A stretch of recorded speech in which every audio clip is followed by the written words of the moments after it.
மகர ராசிக்காரர்களே, இந்த நிமிஷம் நீங்க இந்த வீடியோவை பார்த்துட்டு இருக்கீங்கன்னா, அது உங்க வாழ்க்கையோட ஒரு பெரிய திருப்புமுனை ஆரம்பமாக போகுதுன்னு அர்த்தமுங்க.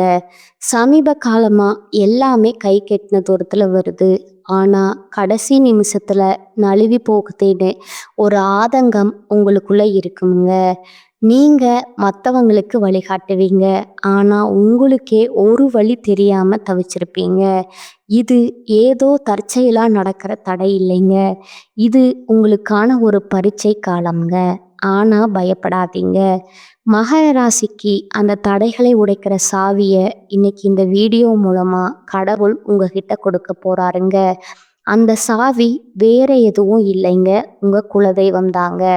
உங்க வாழ்க்கையில இப்ப இருக்கிற அந்த ஒரு பெரிய கவலைய மனசுல நினைச்சுக்கிட்டு குலதெய்வத்தோட பெயரை கமெண்ட்ஸ்ல ஒரே ஒரு முறை எழுதுங்க. அந்த ஒரு வரி உங்க மனப்பாரத்தை பாதியா குறைக்குமுங்க. இந்த பலன்களை பழிக்க வைக்குமுங்க.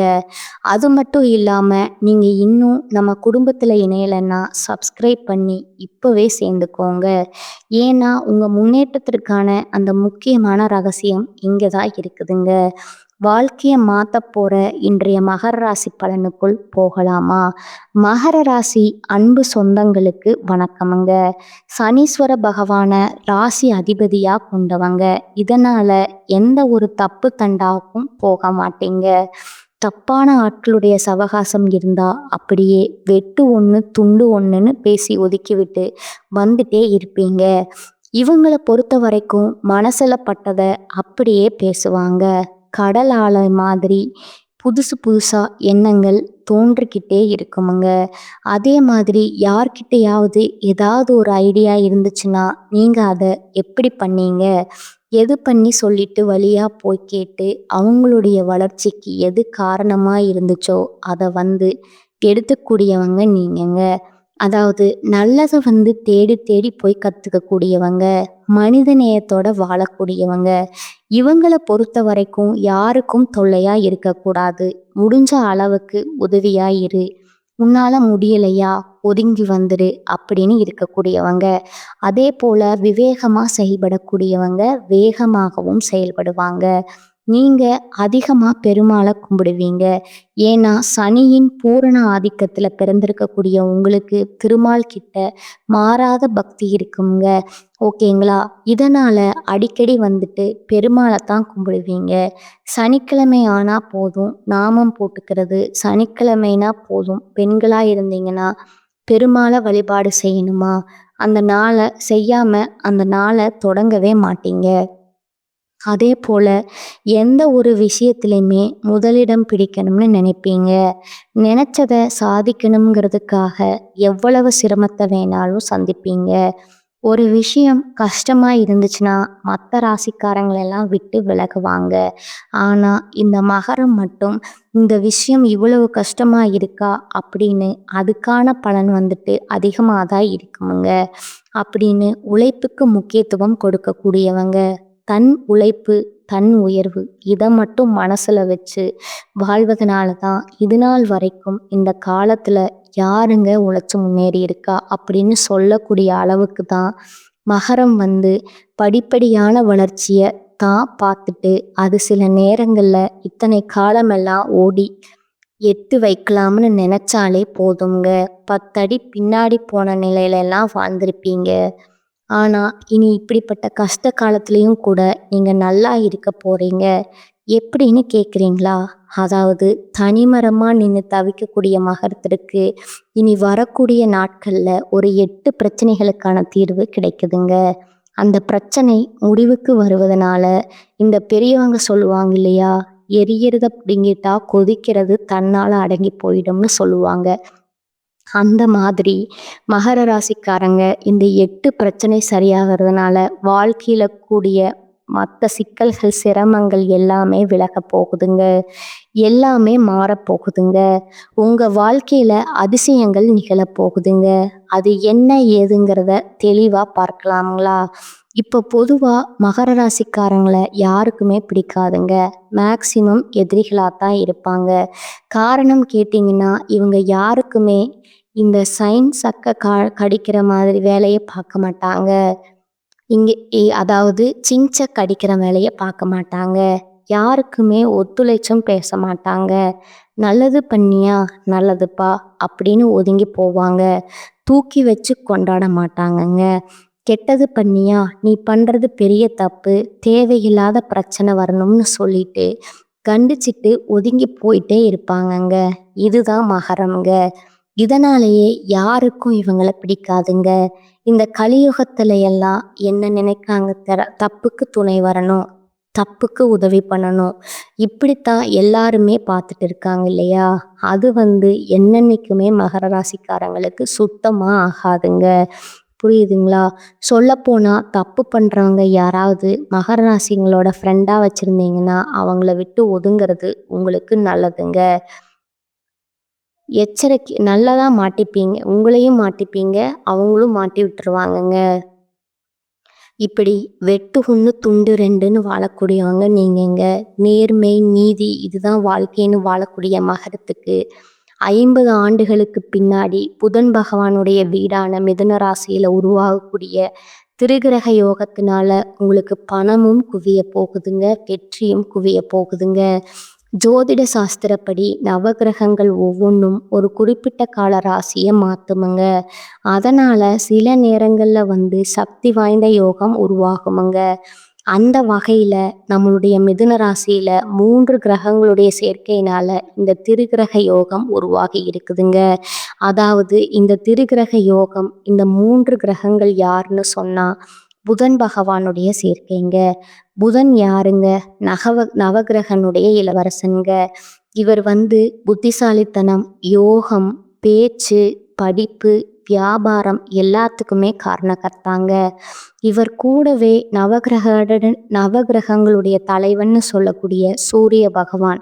இவர் எப்படிப்பட்ட ஆள் தெரியுங்களா? இவருடைய அனுகிரகம் இருந்துச்சுன்னா அரசியல்ல சாதிக்கலாமுங்க, வாழ்க்கையில சாதிக்கலாமுங்க. அதிகார தோரணையோட ஆளுமை மிக்கவங்களா, பெரிய பெரிய பதவிகளில் வைக்கக்கூடிய ஆட்களா, பெரிய பெரிய பொறுப்புகள் வகிக்கக்கூடிய ஆட்களா வலம் வர முடியுமுங்க.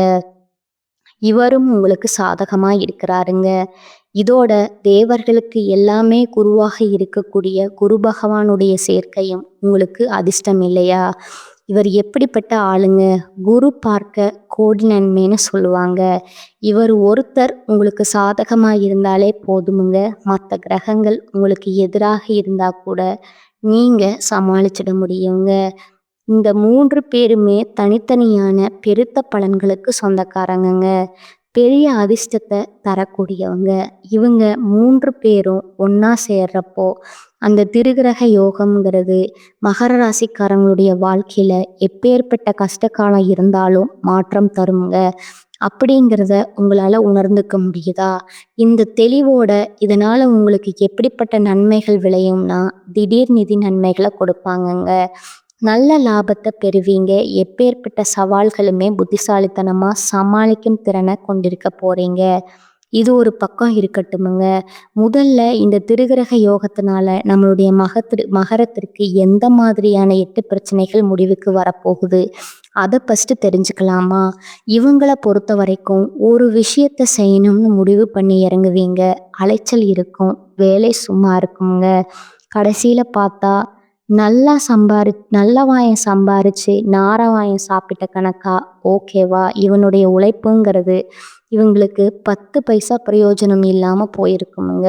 சிறுக சிறுக சேர்த்த பணம் கூட மற்றவங்க பிடுங்கிட்டு போயிடுவாங்கங்க. இப்படி இருந்த வாழ்க்கையில் இனி வருமானம் பெருகுமுங்க, சேமிப்பு உயருமுங்க, நகை நட்டு வாங்குவீங்க, சொத்து சேர்க்கை போகிறீங்க. 2வது பிரச்சனை பார்த்தீங்கன்னா சொந்த பந்தங்கள் எல்லாம் தேவைக்கு பழகிட்டு தேவை முடிஞ்சதும் ஒதுங்கி போயிருப்பாங்கங்க. ஒதுங்கி போனால் கூட பிரச்சனை இல்லை, நம்மளை பற்றி தேவையில்லாததை பேசுவாங்க. அப்படியா இப்படியா அதுவா இதுவா அப்படி இவங்க எப்படி இருங்கன்னு பார்த்தா ஃப்ரெண்ட்ஸும் அப்படித்தான் இருப்பாங்க. இப்படி உங்களை பற்றின வீண் வசதிகள் அப்படியே வாய் மாற்றி போய்கிட்டே இருந்துச்சுங்க. அந்த வாயெல்லாம் மூடக்கூடிய அளவுக்கு ஒரு பெரிய வளர்ச்சியை பார்க்க போகிறீங்க. எல்லாரும் உங்ககிட்ட உதவி கேட்டு நிற்பாங்க.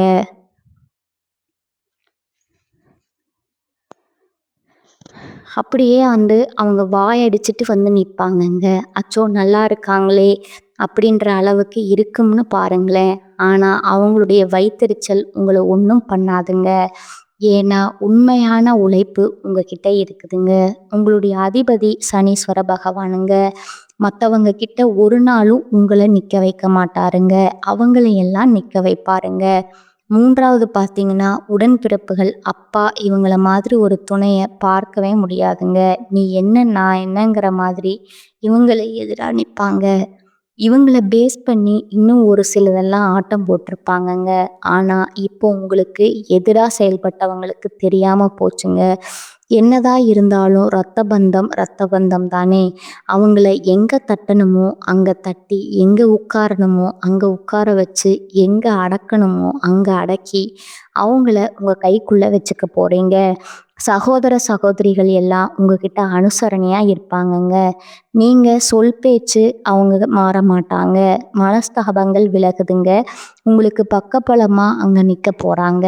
நீங்க நினைச்சத சாதிக்கிறதுக்கு அவங்க உறுதுணையா இருப்பாங்க. 4வது விஷயம் பார்த்தீங்கன்னா, பூர்வீக வீட்ட சீரமைக்கணும், விரிவுபடுத்தணும், இப்படி சொத்து சம்பந்தமா நிறைய இடைஞ்சல்கள சந்திச்சிருப்பீங்க. அது எல்லாமே இப்ப சரியாகுமுங்க. கோர்ட்டு கேஸ் ஏதாவது சொத்து சம்பந்தமா போயிட்டு இருந்தா கூட அது உங்களுக்கு சாதகமான தீர்ப்பு கிடைக்குங்க. குறிப்பா உங்க மூதாதையருடைய சொத்துக்கள் உங்க கைக்கு வந்து சேருமுங்க. புதுசா வீடு கட்டக்கூடிய யோகம் கூட இருக்குதுங்க. பழைய வீட்டை சீரமைத்து திரும்பவும் ஒரு புதுமையா மாத்தி அமைக்கக்கூடிய வகையிலும் இருக்குமுங்க. அதே போல வண்டி வாகனம் வாங்கக்கூடிய யோகம் இருக்குதுங்க. பொன் பொருள் சேர்க்கைக்கும் வாய்ப்பு இருக்குதுங்க. 5வது பிரச்சனை பார்த்தீங்கன்னா, ஆரோக்கிய பிரச்சனைங்க. பெரும் பிரச்சனைங்க. நமக்கே தெரியல, ஒரு மாதிரி பயமா இருக்குமுங்க. நமக்கு ஏதோ பெரிய வியாதி இருக்குமான்ற அளவுக்கு சின்ன சின்ன உடல் உபாதைகள் அப்பப்ப நம்மள சோர்வடைச்சுக்கிட்டே இருக்குமுங்க. அந்த உடல் ஆரோக்கியம் மேம்படுதுங்க. இருந்தாலும் எப்பவுமே மகர ராசிக்காரங்க சரியான நேரத்துக்கு உணவு எடுத்துக்கோங்க. நேரத்துக்கு ஒரு தூக்கத்தை வச்சுக்கோங்க. அதே போல வெளி உணவை தவிர்த்துடுங்க. ஓகேங்களா? ஆரோக்கியம் இருந்தா மட்டும்தான் உங்களால எல்லார்கிட்டயும் அக்கறை காட்ட முடியுமுங்க. அத ஃபர்ஸ்ட் ஞாபகம் வச்சுக்கோங்க.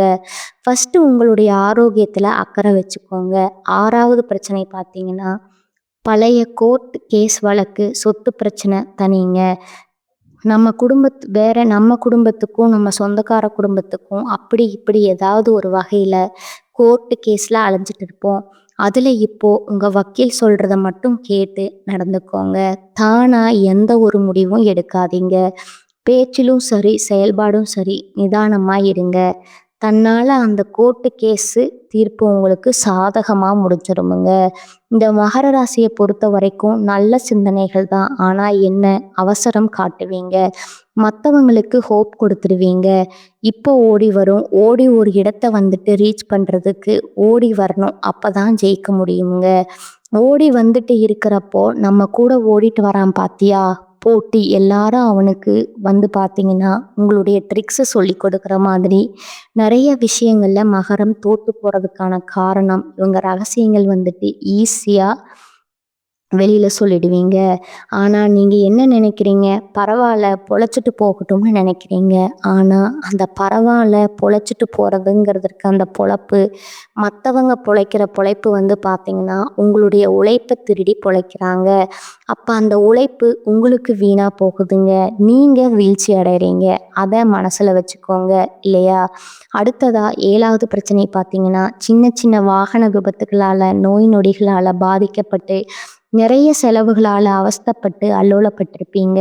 சதா நேரமும் ஏதாவது ஒரு செலவு விழுந்துட்டே இருக்குமுங்க. அந்த செலவுகள் பண்ணக்கூடிய நிலை மாறுதுங்க. ஓகேங்களா? ஒரு 10 காசு சேர்க்க முடியாத அளவுக்கு ரூ. 1 சம்பாதிச்சா பரபரன் கடன் வாங்கி பண்ணுற மாதிரி தான் செலவு வந்திருக்குமுங்க. அந்த நிலை மாறுதுங்க. அதே போல பழுதாகி நின்னக்கூடிய வாகனங்களை மாற்றுவீங்க. அடுத்ததா 8வது பிரச்சனை பார்த்தீங்கன்னா, குடும்பத்தில் சந்தோஷத்துக்கு வழியே இல்லை. ஆளுக்கு ஒரு பக்கம் மூஞ்சி திருப்பிட்டு போவாங்க. ஒத்தமா இல்லை, ஓரம் ஓரம் கேவலம் பேசுகிற மாதிரி, ஊர் ஊரம் கேவலம் பேசுகிற மாதிரி தான் வீட்டில் சண்டை சச்சரவு அப்படி போயிட்டே இருக்குமுங்க. சுப நிகழ்ச்சியும் தடைப்பட்டு போகுமுங்க. இப்படி இருக்கக்கூடிய குடும்பத்துடைய சூழ்நிலை மாற்றமடைந்து குடும்பத்துல சந்தோஷம் நிரம்பி இருக்க போகுதுங்க.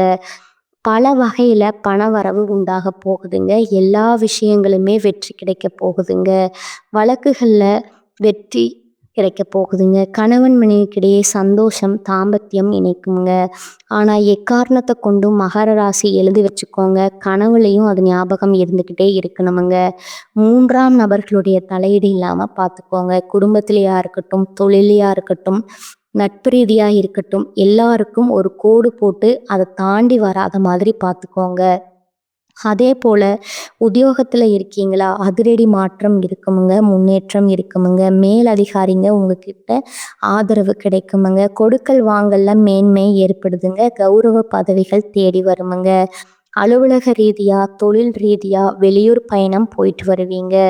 சொந்த ஊர்ல செல்வாக்கு அதிகமாகுமுங்க. வீடு வாங்குறது, வீடு கட்டுறது எல்லாமே நல்லபடியா நிறைவேறுமுங்க. அறகுறையா நின்று போன கட்டிட வேலைகள் எல்லாம் இப்போ முழு மூச்சோட கட்டிடம் முடிஞ்சு கிரகப்பிரவேசம் செய்வீங்க. அதே போல தாய் வழி சொத்துகள் கைக்கு வருமுங்க. மகனுக்கோ மகளுக்கோ வெளிநாட்டில் வேலை கிடைக்குமுங்க. கல்வியில மேம்பாடு இருக்குமுங்க. அதே போல தள்ளிப்போன மகர ராசிகளுடைய திருமணமோ இல்லை உங்களுடைய மகனுக்கோ மகளுக்கோ திருமணம் ஏதாவது ஏற்பாடா இருந்தா அந்த திருமணங்கள் இப்போ கைகூடி வருமுங்க. விஐபிகளுடைய முன்னிலையில அந்த கல்யாணத்தை ஜம்முன்னு நடத்துவீங்க. அதே போல அரசியல்வாதிகளுக்கெல்லாம் தலைமைக்கு நெருக்கமாவீங்க. வெற்றி பெறுவதை மட்டுமே வழக்கமா கொண்டு வாழ போறீங்க. இதோட வாழ்க்கையில திடீர் திருப்பங்கள் வரும்னு சொல்லலையா? தந்தையாருடைய உடல் ஆரோக்கியத்துல அக்கறை காட்டுங்க. பண வரவு அதிகமா வருமுங்க. வியாபாரம் பல வகையில லாபத்தை கொடுக்குமுங்க. ஷேர் மூலம் பணம் வருமுங்க. ஒட்டுமொத்தமா சமுதாயத்துல அந்தஸ்து, கௌரவத்தோட வாழ போறீங்க. குடும்பத்துல அந்தஸ்து பல மடங்கு உயர போகுதுங்க. எல்லாத்துக்கும் மேல விலையுயர்ந்த நகைகளை வாங்குவீங்க. புண்ணிய ஸ்தலங்களுக்கு போயிட்டு வரக்கூடிய யோகம் இருக்குதுங்க. குடும்பத்தில் இருந்த தடைகள் எல்லாமே உடைப்படுதுங்க. உங்களுடைய விருப்பங்கள் எல்லாமே பூர்த்தி ஆகுதுங்க. அடுத்தவங்களை நம்பி மட்டும் எக்காரணத்தை கொண்டும் மகர ராசி அகலக்கால் வைக்கக்கூடாதுங்க. உங்களுக்கு தெரிஞ்சதை தான் செய்யணுமுங்க. உங்கள் வேலையை நீங்கள் தான் செய்யணுமுங்க.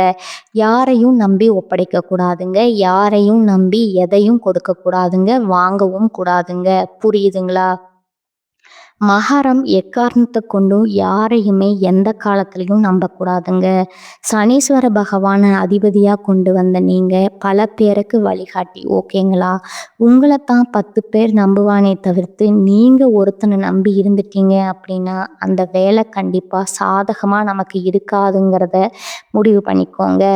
ஒட்டுமொத்தமாக இந்த திருகிரக யோகம்ங்கிறது புதிய விஷயங்களை நீங்கள் கற்றுக்க போகிறீங்க. இதை பயன்படுத்தி உங்களுடைய இலக்குகளை எட்டி பிடிக்க போகிறீங்க. உங்களை பொறுத்த வரைக்கும் இந்த திருகிரக யோகம் கொடுத்துருக்கக்கூடிய பலன்கள் அப்படிங்கிறது பிரச்சனைகளை முடிவுக்கு கொண்டு வந்து மட்டும் இல்லாமல் உங்களுக்கு அதீத நல்ல பலன்களையும் கொடுக்க போகுதுங்க. ஏன்னா புதிய வருமான ஆதாரங்கள் திறக்கப்படுமுங்க. நிதி நிலைமை வலுவாக இருக்குமுங்க. குடும்பத்திலையும் சரி, வாழ்க்கையிலும் சரி, மகிழ்ச்சிக்கும் அமைதிக்கும் குறைவே இருக்காதுங்க. நீண்ட நாள் ஆசைகள் எல்லாமே நிறைவேற போகுதுங்க. சமுதாயத்துல மதிப்பு மரியாதை அதிகமாக போகுதுங்க. செல்வாக்கு மிக்க நபர்களுடைய நட்பு கிடைக்குமுங்க. நீங்களே செல்வாக்கு மிக்க நபர்களா பலம் வர போறீங்க. வெளிநாட்டு பயணங்களை மேற்கொள்வதற்கு வாய்ப்புகள் கிடைக்குமுங்க. சுப நிகழ்ச்சியில அதிகமா பங்கேற்கக்கூடிய வாய்ப்பு இருக்குமுங்க. புதிய வேலை தொடங்கக்கூடிய எண்ணங்கள் இருந்தா இந்த காலத்துல தொடங்கினா நல்ல வெற்றி கிடைக்குமுங்க. அதே போல நீண்ட காலமா உங்களுடைய பணம் இங்க வெளியில சிக்கி இருந்தா அந்த பணத்தை நீங்களே மறந்திருந்தா கூட அந்த பணம் திரும்ப கிடைக்கிறதுக்கான வாய்ப்பு இருக்குதுங்க. வருமானத்துல உயர்வு இருக்குமுங்க. வாழ்க்கையிலையும் சரி, தொழிலையும் சரி முன்னேற்றத்தை பார்க்க போறீங்க. உத்தியோகத்திலையுமே உயர்வை அடைய போறீங்க. அலுவலகத்துல உங்களுக்கு கொடுக்கப்பட்ட வேலையை திறம்பட செய்து முடிப்பதற்கான வாய்ப்பும் இருக்குதுங்க. மேலதிகாரிகளோட முழு ஆதரவு கிடைக்குமுங்க. ஏற்கனவே தொழிலையும் ஏதாவது ஒரு விஷயத்திலையும் முதலீடு பண்ணியிருந்தா பழைய முதலீடு இருந்து கூட இப்போ நல்ல லாபத்தை பார்ப்பீங்க. அதே மாதிரி பங்கு சந்தை, பந்தயம், லாட்ரி இதன் மூலமாகவும் கூட நல்ல நிதி ஆயுதங்களை பெறுவதற்கான வாய்ப்பு இருக்குதுங்க. ஒட்டுமொத்தமா இந்த திருக்கிரக யோகம்ங்கிறது மகர ராசிக்காரங்க வாழ்க்கையில மாற்றத்தையும், ஏற்றத்தையும், அதிர்ஷ்டத்தையும் நிகழ்த்த போகுதுங்க. இது எல்லாம் உங்களுக்கு நிலைச்சிருக்கணும்னா, நீங்க செய்ய வேண்டிய பரிகாரம் மற்றும் வழிபாடு பார்த்தீங்கன்னா, இந்த 3 பேரால தான் நமக்கு நல்லது நடக்க போகுதுங்க. புதன் பகவானுடைய வழிபாடு செய்யணுமுங்க. அவருடைய அனுகிரகம் நமக்கு நிலைச்சிருக்கணுமுங்க. ஒவ்வொரு புதன்கிழமையும் அருகில் இருக்கக்கூடியவங்களுக்கு ரொம்ப புடிச்சமான இஷ்ட தெய்வம்னு சொல்லக்கூடிய பெருமாளுக்கு மகாலட்சுமி தாயுடைய அம்சம் பொருந்திய துளசி மாலையை அணிவித்து குடும்பத்துல எல்லாருடைய பெயரிலையுமே அர்ச்சனம் செஞ்சுட்டு வாங்க. செல்வ செழிப்பு மேலோங்குமுங்க. குடும்பத்துல சுபக்ஷம் நலம் கிடைக்குமுங்க. 2வது பார்த்தீங்கன்னா, சூரிய பகவானுடைய வழிபாடு அனுதினமும் சூரிய பகவானை வணங்கித்தான் உங்க நாளை தொடங்கணுமுங்க. இதன் காரணமா வாழ்க்கையில எக்காரணத்தை கொண்டும் இருட்டுங்கிறது சூழாம போகுமுங்க. எப்பேற்பட்ட சூழ்ச்சிகளும் உங்களை சூழாம இந்த சூரிய பகவானுடைய வழிபாடு உங்களுக்கு பலன் கொடுக்குமுங்க. 3வது பார்த்தீங்கன்னா, ஒவ்வொரு வியாழக்கிழமைகள் தோறும் குரு பகவானுக்கு மஞ்சள் வஸ்திரம் சாற்றி மஞ்சள் மலர்களால் அர்ச்சனை செய்து நல்லெண்ணெய் தீபம் ஏற்றி மஞ்சள் நிற கொண்ட கடலை இருக்குல்ல, அதிலிருந்து மாலை கட்டி போட்டாலும் சரி, இல்லை நெய்வேத்தியமாக கொடுத்து அவருக்கு படைச்சிட்டு வரக்கூடிய பக்தர்களுக்கு பிரசாதமாக கொடுத்தாலும் சரி, நிறைய நன்மையான பலன்களை உங்களுக்கு கொடுப்பாருங்க. இவர் ஒரு பார்வை இருந்தாலே போதும் இல்லையா, நமக்கு பலம் கொடுக்குங்க. இந்த 3 தெய்வங்களை வழிபாடு செய்ய ஒவ்வொரு நாளும் உங்களுக்கு சிறப்பாக அமையுங்க. யார் உங்களுக்கு எப்பேற்பட்ட சூழ்ச்சி செய்தாலும் அந்த தெய்வங்கள் இறங்கி உங்களுக்கு ஒழிச்சு கட்டணும்னு முடிவு பண்ணா கூட சரி, முயற்சி மட்டும்தான் பண்ண முடியாது தவிர்த்து ஒன்றும் உங்களால் பண்ண முடியாதுங்க. ஒட்டுமொத்தமாக மகரத்திற்கு வாழ்க்கை மாறுதுங்க. நல்லா இருக்க போகிறீங்க. ரொம்ப ரொம்ப நல்லா இருக்க போகிறீங்க. மறக்காம என்னென்ன செய்யணும், என்னென்ன செய்யக்கூடாதுங்கிறத நோட் பண்ணி வச்சுக்கிட்டு வாழ்க்கையில பயன்படுத்தி பாருங்க. வெற்றி நிச்சயம்ங்க. வாழ்க வளமுடன். நன்றி. வணக்கம்.